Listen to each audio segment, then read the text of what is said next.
Lag angle को समझ लेते हैं। क्या होता है कि जब बहुत बड़ा बड़ा एंगल सेक्शन को गसेट प्लेट के साथ कनेक्ट किया जाता है तो उस समय क्या होता है कि ओवरलैपिंग लेंथ बहुत ज़्यादा हो जाता है, और ओवरलैपिंग लेंथ ज़्यादा होता है तो मटेरियल भी ज़्यादा लगेगा और गसेट प्लेट का लेंथ गसेट प्लेट भी ज़्यादा लगेगा। तो उस स्थिति में हम लोग क्या करते हैं, एक छोटा सा एंगल सेक्शन का अगर टुकड़ा, एक छोटा सा एंगल सेक्शन का टुकड़ा ला करके और इस एंगल सेक्शन को यानी मेन मेंबर के एंगल सेक्शन को आउटस्टैंडिंग लेग के साथ कनेक्ट करके और यहाँ पे इसमें रिवेटिंग कर दिया जाता है आउटस्टैंडिंग में, ठीक है ना।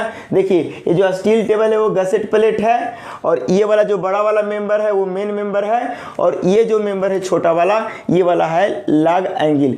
आप यहाँ पे देख पा रहे होंगे, बढ़िया से दिखाई पड़ रहा है ना, ये है छोटा वाला मेंबर, ये वाला है लैग एंगल, तो इसी को बोलते हैं लैग एंगल, ठीक है ना। हाँ, बड़े आराम से देखिए कि लैग एंगल यहाँ पे आउटस्टैंडिंग लेग में रख करके रिवेटिंग कर देते हैं, ठीक है ना, जिससे हमारा क्या होता है लैपिंग लेंथ क्या हो जाता है, रिड्यूस कर जाता है और उतना ही स्ट्रेंथ मिलता है, ठीक है ना। तो ये था हम लोग को लैग एंगल। तो देखो ये वाला तो मेन मेंबर हो गया और ये जो एडिशनल एंगल सेक्शन यानी छोटा एंगल सेक्शन जो हम लोग यूज किए, इस एंगल सेक्शन को बोलते हैं हम लोग lag angle section. Lag angle section आने से क्या फायदा होता है कि लैपिंग लेंथ कम हो जाता है, इस छोटका एंगल के आने से लैपिंग लेंथ क्या हो जाता है, कम हो जाता है, ठीक है ना, इसी को बोलते हैं लैग एंगल। देखिए इसको पहले हम समझ लेते हैं, ठीक है। हाँ चलिए देखिए, कह रहा है कि lag angle is a short length of angle section is provided along the main member. अभी देखिए मेन मेंबर के अलोंग ही प्रोवाइड किया जाता है टू ट्रांसफर द लोड का, किस लिए, तो लोड को ट्रांसफर करने के लिए, and reduce the length of joint. Length of joint कहने का मतलब लैपिंग लेंथ, ठीक है ना, and size of gusset plate. देख लिया अभी हम सारा कुछ दिखाएं, ठीक है। देखिए ये छोटका एंगल है, इसी को बोलते हैं lag angle, LUG lag angle, ठीक है ना। हाँ देखिए ये मेन मेंबर हुआ, इसको बोलते हैं मेन मेंबर, नहीं दिखाई पड़ रहा है लाल पेन से, नहीं, इसको बोलते हैं मेन मेंबर और ये वाला हो गया लैग एंगल। इस चीज़ को आप समझने की कोशिश कीजिएगा। और ये हो गया आपको गसेट प्लेट, ठीक है ना। हाँ देखिए इसको गसेट प्लेट में जब मेन मेंबर को लैपिंग लेंथ को कम करना होता है तब हम लोग इस्तेमाल करते हैं लैग एंगल को, ठीक है ना। हाँ इस चीज़ को आप समझिएगा, ये है लैग एंगल और ये है गसेट प्लेट, ये है मेन मेंबर और उसके साथ लैग एंगल को कनेक्ट किया गया, ठीक है ना। हाँ देखिए लैग एंगल के आने से क्या फ़ायदे होते हैं, एडवांटेज देखिए इसका क्या है, reduce the length of connection का लेंथ क्या कर जाता है, रिड्यूस कर जाता है। दूसरा reduce the shear lag effect, ये जो आउटस्टैंडिंग लेग में जो शियर लैग हो रहा था उस इफेक्ट को क्या करता है, कम करता है। ये एक हो गया डिसएडवांटेज, एडवांटेज हो गया।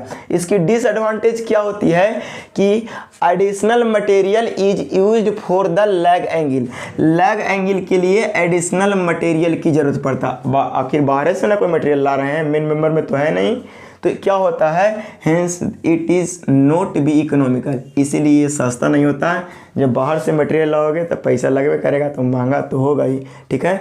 दूसरा बात है इसेंट्रिसिटी में be introduce in the connection में इसेंट्रिसिटी आएगा। देखिए कैसे इसेंट्रिसिटी आएगा, इसको थोड़ा सा आप समझिए इस चीज़ को।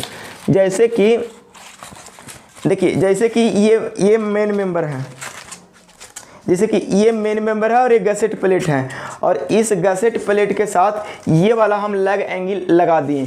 तो बताइए कि लैग एंगल आने से हमारा ये वाला लैग एंगल का फोर्स का लाइन ऑफ एक्शन अलग होगा और मेन मेंबर की फोर्स की लाइन ऑफ एक्शन क्या होगा, अलग होगा। देखिए बड़े आराम से देखिए, लैग एंगल के फोर्स के लाइन ऑफ एक्शन अलग होगा और ये मेन वाला के लाइन ऑफ एक्शन अलग होगा। देखिए ये वाला है बड़ा वाला मेन सेक्शन और ये छोटा वाला है स्मॉल सेक्शन, और स्मॉल सेक्शन को बोल रहे हैं लैग एंगल। तो मेन वाला सेक्शन का line of force of action अलग होगा और छोटका वाला के line of force of action अलग होगा, तो दोनों में बीच में इसेंट्रिसिटी आ जाएगा, ठीक है ना। तो इस चीज़ को आप समझने की पूरा कोशिश करेंगे, इसलिए इसेंट्रिसिटी आ जाता है और इसेंट्रिसिटी आना ही हम लोग को खराब बात होता है, इसलिए डिसएडवांटेज हो जाता है। दूसरा, एडिशनल फास्टनर आर रिक्वायर्ड, आपको बाहर से एडिशनल फास्टनर की रिक्वायर होगी। कैसे कि ये मेन सेक्शन है और ये गसेट प्लेट है, दोनों को कनेक्ट करने के लिए यहाँ पे ये वाला में फास्टनर की जरूरत पड़ेगा कि नहीं, कसने के लिए। बड़े ध्यान से देखिए, दोनों को कसने के लिए फास्टनर की जरूरत पड़ेगा, तो एडिशनल फास्टनर की रिक्वायर होती है, इसीलिए कॉस्ट ऑफ फैब्रिकेशन इंक्रीज कर जाता है, ठीक है ना। इस चीज़ को आप समझने की पूरा कोशिश कीजिएगा। लास्ट कह रहा है कि reduce the net area of the main member due to additional rivet hole is required in outstanding leg. क्या होता है कि मेन मेंबर का नेट एरिया रिड्यूस कर जाता है। ये जो मेन मेंबर है उसका नेट एरिया रिड्यूस कैसे होता है, क्योंकि ये वाला लेग एंगल को कनेक्ट करने के लिए ये जो आउटस्टैंडिंग लेग है, ये वाला जो आउटस्टैंडिंग लेग है, इसको कनेक्ट करने के लिए रिविट होल करना पड़ता है, और रिविट होल करने के लिए क्या होता है, छेदा करना होगा, तो जिससे नेट एरिया तो कम भी ना करेगा, इसीलिए नेट एरिया रिड्यूस कर जाता है आउटस्टैंडिंग लेग का, ठीक है। तो ये थी लेग एंगल की कुछ कहानी, और लेग एंगल हम लोग समझ पाए होंगे। इतना को करिए कॉपी। अब हम लोग मूव करेंगे टेंशन स्प्लाइस की ओर। टेंशन स्प्लाइस को समझते हैं। सपोज करिए कि दो मेंबर को जोड़ करके, यानी दो मेंबर को कनेक्ट करके आपको एक टेंशन मेंबर बनाना है, और आपको ऐसा बोला गया है कि ये दोनों मेंबर को ओवरलैप करने से लेंथ छोटा हो जाएगा।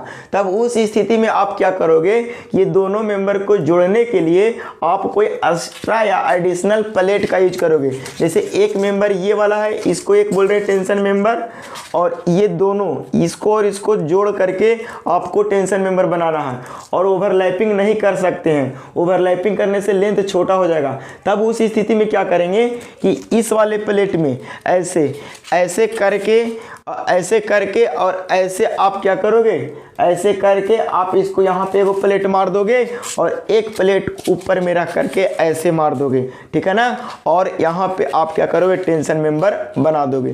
तो ये जो हुआ, इस वाले को बोलते हैं टेंशन स्प्लाइस, जिसको दोनों मेंबर को कनेक्ट करके एक सिंगल मेंबर बना रहा है, ठीक है ना। हाँ, और क्या करता है टेंशन स्प्लाइस, ये वाला मेंबर का लोड दूसरे मेंबर पर क्या करता है, ट्रांसफर करता है। आप यहाँ पे फिगर में भी देख पा रहे होंगे कि एक मेंबर ये है और एक मेंबर ये है, दोनों को मिला करके एक टेंशन मेंबर बनाना है।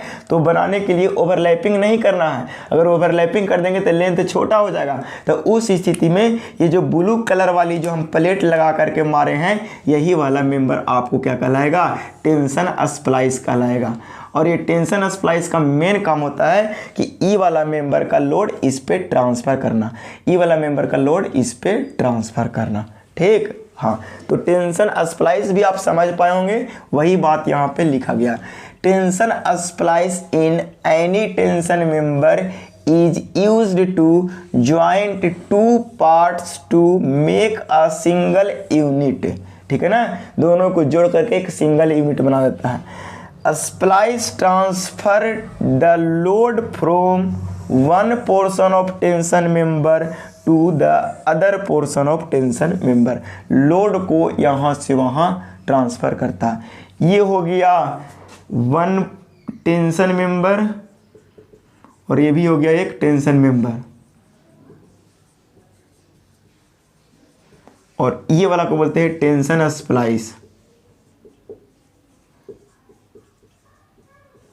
स्लाइस नहीं, ठीक है ना, टेंशन स्प्लाइस, ठीक है ना। हाँ, कह रहा कि splice are connected with fastener, splice को आप फास्टनर से कनेक्ट कर सकते हो, या तो रिबिट से कर सकते हो या तो बोल्ट से कर सकते हो, ठीक है।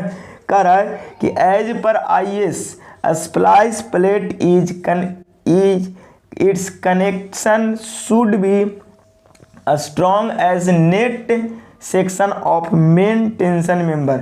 बोला जाता है कि जो स्प्लाइस का जो सेक्शन होना चाहिए वो मेन सेक्शन मेंबर से क्या होना चाहिए, स्ट्रॉन्ग होना चाहिए, तभी आसानी से इसका लोड इस पर ट्रांसफ़र कर सकता है। उम्मीद है आप टेंशन स्प्लाइस को भी समझ पाए होंगे। इसको कॉपी कीजिए और आज के क्लास में ही आपको टेंशन मेंबर पूरी तरह से फिनिश हो गया।